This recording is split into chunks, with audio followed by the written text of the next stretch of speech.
Pelaku pembobol minimarket dengan modus mematikan aliran listrik diringkus Jatanras Polda Sumsel. Aksi pelaku yang terekam CCTV mengaku butuh uang akibat kecanduan judi online dan sabu.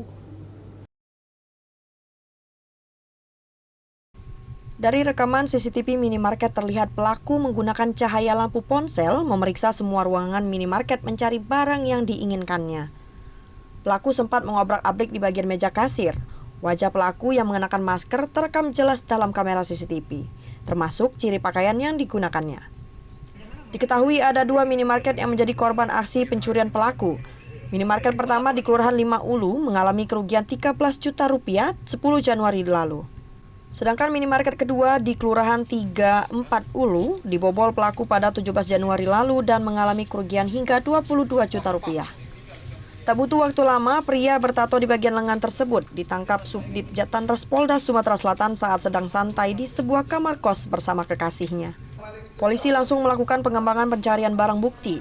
Polisi juga melakukan olah TKP dari mana pelaku masuk ke dalam minimarket. Sebagian barang bukti juga sudah banyak dijual pelaku. Pelaku nekat mencuri berdalih untuk membeli susu anaknya. Berapa tempat tuh, Bang? Baru 2, Pak. Berapa total yang dapat hasil uang? Baru yang jadi duitnya baru 600, Pak. Kemarin yang pertama itu 4 kan. Yang kedua itu 2 baru dibayar 200. Oh, apa seperti rokok kayak gitu? Iya, Pak. Uangnya untuk apa nih? Untuk keperluan sendiri sama susu anak.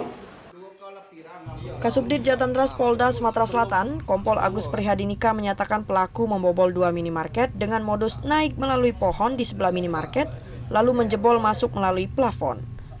Pelaku juga kecanduan judi online. Jadi modus pelaku yaitu yang pertama, TKP yang pertama itu melakukan dengan cara memanjat melalui plafon. Yang kedua juga memanjat melalui pohon yang ada di sebelah TKP. Untuk kerugian yang pertama 13 juta, yang kedua kurang lebih 20 juta. Pelaku terancam pasal 363 KUHP dengan ancaman 7 tahun penjara. Dari Palembang, Firdaus, iNews melaporkan.